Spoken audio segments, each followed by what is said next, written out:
মন্ত্রীকে প্রশ্ন করছেন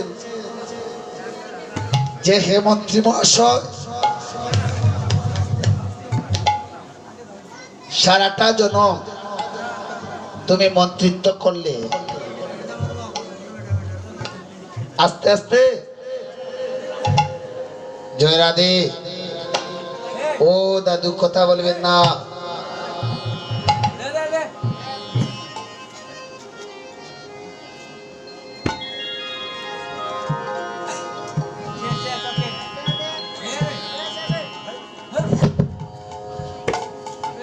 বলছেন যে সারাটা জনম ধরে মন্ত্রিত্ব করলে গো,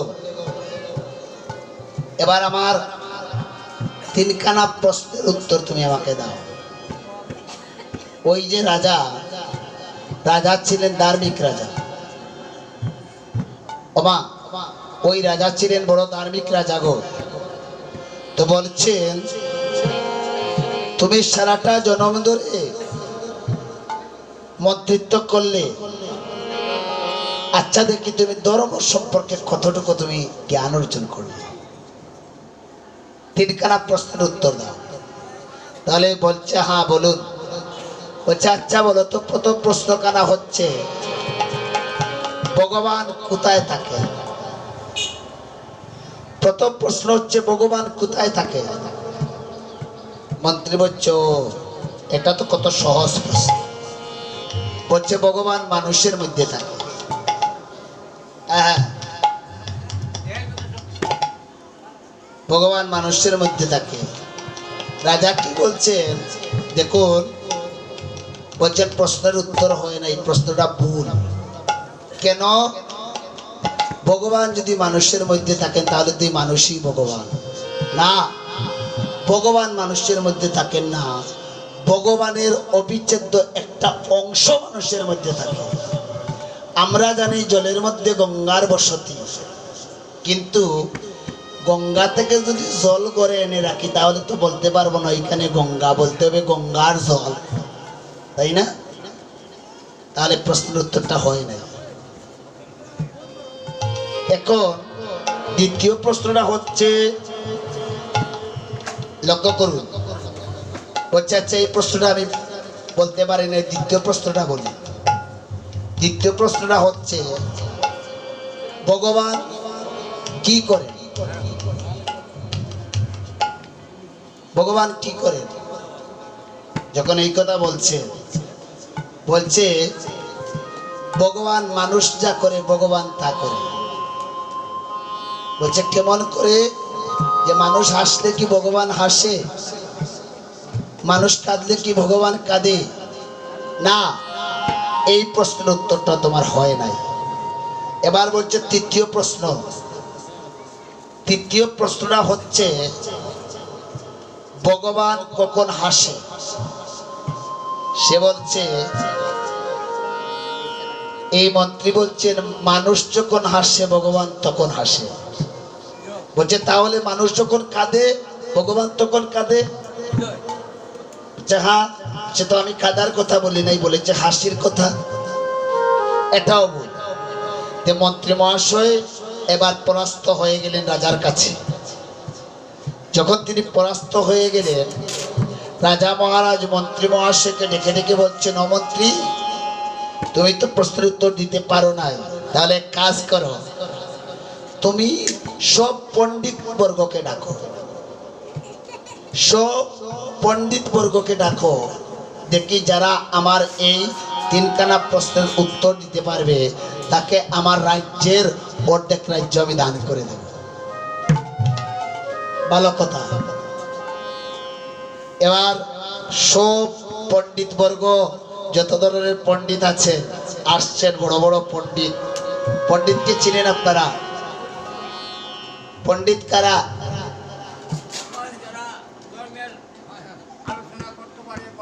হ্যাঁ হ্যাঁ হ্যাঁ, তাহলে পণ্ডিতের কিন্তু বাবা তরুণ রয়ে গিয়েছে। আমাদের সমাজে পাণ্ডিত্যের অভাব নাই।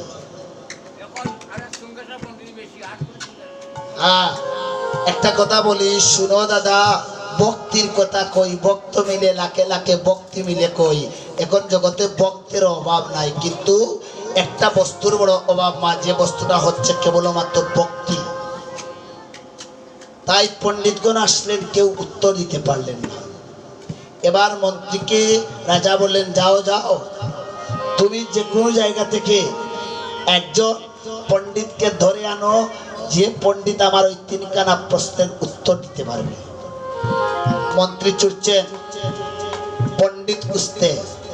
ওই সময় প্রতীক সময়ে দেখা হয়ে গেল কার সাথে? একটা কৃষক, সে কৃষিকাজ করতেছে। একজন কৃষক, সে কৃষিকাজ করতেছে। তো ওই সময় ওই দিক দিয়ে ওই মন্ত্রী মহাশয় হেঁটে যাচ্ছে। মন্ত্রীকে বলছে কৃষক, ও মন্ত্রী মহাশয়, আজ রাজবাড়িতে কি এত লোকের সমাগম ঘটলো? কি বড় কোনো অনুষ্ঠান আছে কিনা? বলছে, তুমি আর আমাকে বলিও না, বড় অনুষ্ঠান, আমি মরি আমার জ্বালায়, আর তুমি আমাকে প্রশ্ন করছো। তুমি আমাকে প্রশ্ন করছো, আমি এমনিতেই আমি জ্বালার মধ্যে আছি। কি জ্বালা? যে আমি পণ্ডিত খুঁজে আনবো, কি জানি কি এক তিনখান প্রশ্ন করছে রাজা, আর এই প্রশ্নের উত্তরের জন্য আমাকে পাগল বানিয়ে দিয়েছে। ওই বাচ্চারা কথা বলিও না।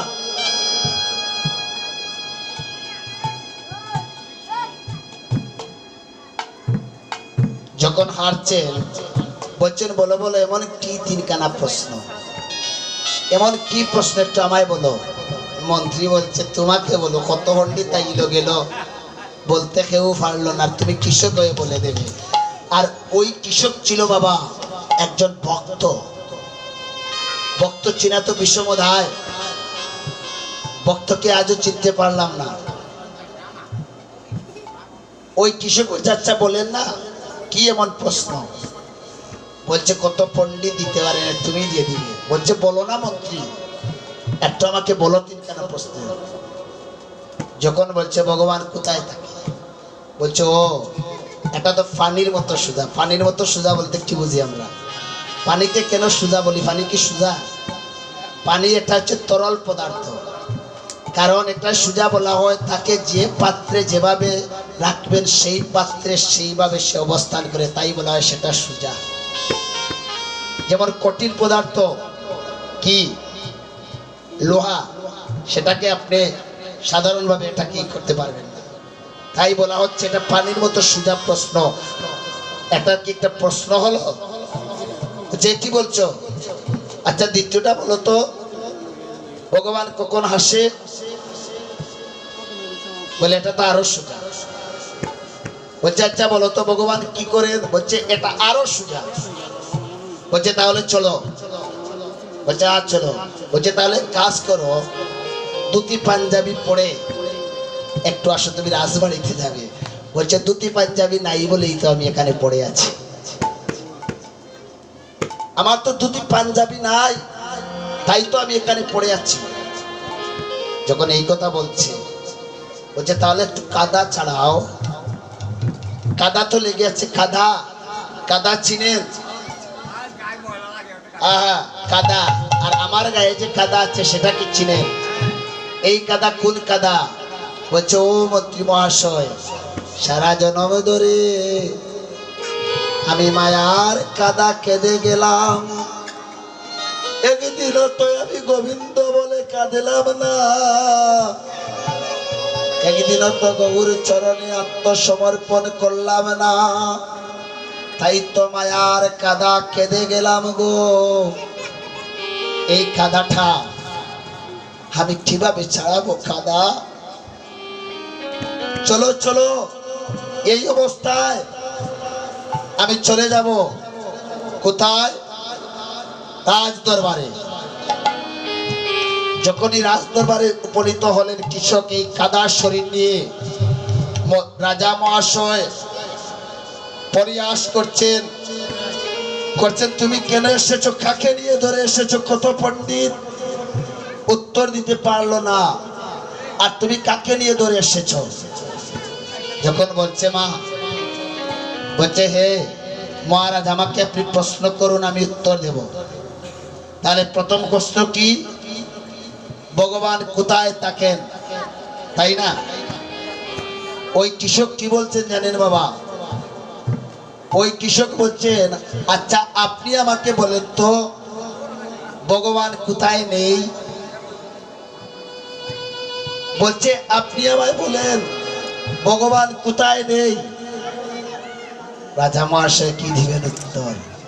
ভগবান সর্বম সর্বম কারণের কারণম, সর্বোত্তম জলের স্থলে, সব জায়গায় ভগবান। ভগবান কোথায় নেই? ভগবান সর্বত্র বিরাজমান। প্রথম প্রশ্নের উত্তর পেয়ে গেলেন। এবার বলছে দ্বিতীয় প্রশ্ন, ভগবান কখন হাসেন? বলছে ভগবান কখন আসেন? ভগবান তখন আসেন দেখবেন একটি মায়ের বান্ড হতে দুই ভাই ভূমিষ্ঠ হয়ে বলে, এই যে জায়গাটা আছে, জায়গার 10 শতকের মধ্যে 2 শতক আমার নিজের কিনা, আর 8 শতক বাবার বিটা, আমি টোটাল 6 শতক পাই নিয়ে পিতা টানাটানি করে না? করে না? এটা হয়তো আপনাদের এলাকায় হইতে না পারে। আবার কি করে মা গাড়িতে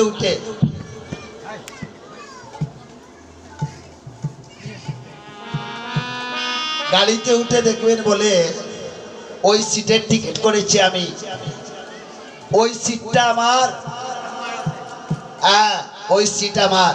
কিন্তু যখন গন্তব্যস্থানে, যেমন ধরে আমার শ্রদ্ধেয় বড় ভাই অসিত দাদা, যার বাড়িতে, যার বাসায় লালবাগ 3 বছর ধরে কীর্তন করছি, যিনি আমাকে ছোট ভাই হিসাবে ভালোবেসে ওনার কীর্তনের সম্পূর্ণ প্রায় দায়িত্বটাই আমাকে মেনটেন করেন উনি নিয়ে। আমার দাদা প্রাণের টানে চলে এসেছেন। যেমন ধরেন ওই দিক থেকে আসতেছি, লালবাগ এসে দাদা নামবেন, আর দাদা বলছেন যে সিটটা আমার। কিন্তু দাদা যখন বাড়িতে যাবেন, সিটটা কি সঙ্গে করে নিয়ে যাবেন? সিটটা তো গাড়ির সিট। তাহলে এই বিশ্ব জগৎ হচ্ছে গাড়ির মতো। এই সিটের একজন মালিক আছেন, যিনি হচ্ছেন একমাত্র অনাদির আদি গোবিন্দ, আমার ভগবান। তাহলে এই জায়গা নিয়ে যে আমরা এত ফিতা টানাটানি করি, তা থেকে আমার ভগবান হাসে। পেয়ে গেলেন দ্বিতীয় প্রশ্নের উত্তর। তৃতীয় প্রশ্নের উত্তর হচ্ছে ভগবান কি করেন? এবার ওই কৃষক বলছেন যে ভগবান কি করেন, তাহলে এখন একটা কাজ করতে হবে। বলছে কাজটা কি? বলছে হে রাজা মহাশয়, আমি তো নিচে বসা। হ্যাঁ, বলে আপনি একটু রাজ সিংহাসন থেকে একটু নিচে নামে আসেন। তিনি আসলেন রাজ সিংহাসন থেকে নিচে নেমে, আর ওই কাদার শরীর নিয়ে কে কৃষক বসে পড়লেন ওই রাজ সিংহাসনে। বললেন এ কি হলো? বলে এটাই তো ভগবান করেন, কাউকে উপরে তুলে আর কাউকে নিচে নামায়। আজ কৃষক থেকে আমি সিংহাসনে নিতাই গৌর হরি বল, হরি বল। তাহলে মা একটা কথাই আমাদেরকে জানতে হবে, ভক্তি পথে অগ্রসর হতে হলে আমাদের গোবিন্দ চরণে আত্মসমর্পণ করতে হবে। তাই তো বলি আজ গোবিন্দের চরণে। তাই আমরা আজকের যে কীর্তনটা, এখানে একটু মধ্যাহ্ন লীলা থেকে একটু কীর্তন আমরা করব, বাসনা করেছি। আর এর মধ্য দিয়ে 2-1টা বিষয় আপনাদের শ্রীচরণে রেখে যাব মা।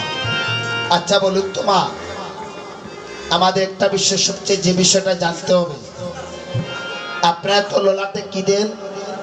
সিঁদুর দেন। সেটা কেন দেন? সিঁদুর কয়টা জায়গায় দিয়ে জানেন? সিঁদুরের মন্ত্র জানেন? এটা জানা অতি জরুরি। আমরা যেখানে ভক্তগণ আছি, আমরা তো কীর্তনে যাই। আচ্ছা বলুন তো বাবা, সকালে সর্বপ্রথম ঘুম থেকে উঠে প্রথম কর্মটা কি বলা যাবে? কি করতে হয়?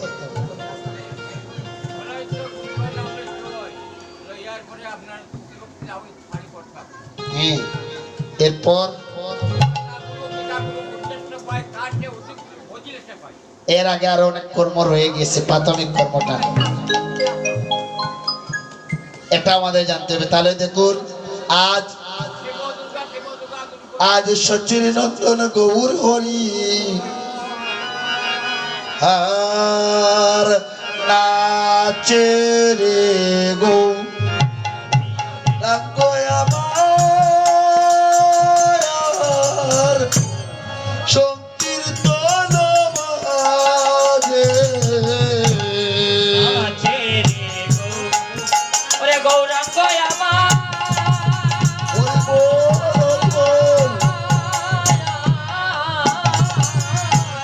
সংকীর্তন মাঝে ওরে সত্যি পুলেরো মালা গৌরার গলে সাজে ফুলের মালা গৌরার গলে সাজে রে। আহা এই যে গোরা কে জানেন বাবা? গয়কারে গ রয়াকারে রা কি হলো? গোরা। গয়কারে গতে হচ্ছে গোবিন্দ, রয় আকারে রাতে হচ্ছে রাধা। রাধা কৃষ্ণ মিলিত তনু, দুটি আত্মা একটি স্বরূপ, দুই অঙ্গে এক অঙ্গ, সেটাই হচ্ছে আমার গোরায় অঙ্গ। অর্থাৎ তারা প্রতিশ্রুতিবদ্ধ ছিলেন, তুমি থাকবে বাহিরেতে আর আমি থাকবো অন্তরেতে, আর দুইজন মিলে যাব কলির জীবকে উদ্ধার করিতে। হরিবল হরিবল। তাই রাধা অঙ্গ হচ্ছে বাইরের আবরণ আর কৃষ্ণ অঙ্গটা হচ্ছে ভিতরের আবরণ। সেই দুই অঙ্গে এক অঙ্গ ধারণ করে আজ গোরা হয়ে আবির্ভূত হয়েছে নদিয়া মাঝে। আমরা আরেকটু স্পষ্ট হয়ে যাই। একটা অঙ্ক কষেছিলাম, 1 + 1 = 2, 1 × 1 = 1। একের সাথে 1 যোগ করলে হয় 2, আর একের সাথে 1 গুণ করলে হয় 1। রাধা কৃষ্ণ দুটি আত্মা একটি স্বরূপ, একটা হচ্ছে নন্দসুর আর একটা হচ্ছে বানসুর। আবার সেই দুটা সুর একত্রিত হয়ে একের সাথে 1 গুণ হয়ে 1 হয়ে সচির সুত হয়ে আজ এই দরাদ আমি আবির্ভূত হয়েছি। হরিবল হরিবল। তাই তো মহাজন বলছেন যে নাচেরে গোড়ায় আমার সংকীর্তন মাঝে, আর দুশুতি ফুলের মালা গৌর গলে সাজে। আর কি বলছেন? একে তো কুসুম মালা গৌর বরণী, একে তো কুসুম মালা গৌর বরণে, রাধার বাবু গৌরার পড়ে গেল মনে। ওরে শ্রীরাধার বাবু গৌরার পড়ে গেল মনে। রাধার বাবু গৌরার পড়ে গেল মনে। ওরে শ্রীরাধার বাবু গৌরার পড়ে গেল মনে। আর রাধার মহিমা গুণ করে কীর্তন, রাধার মহিমা গণ করে কীর্তন। ওরে গৌরী দাসের বদন গেলে করহে রুদন। ওরে গৌরী দাসের বদন হেরি করে হৃদয়। শুনো শুনো গৌরী দাস, শুনো বড় কথা, শুনো শুনো গৌরী দাস, শুনো বড় কথা। আমারে লইয়া বসল রাধায় আছে জহতা। ওরে আমার লইয়া চল রাধায় আছে যতা।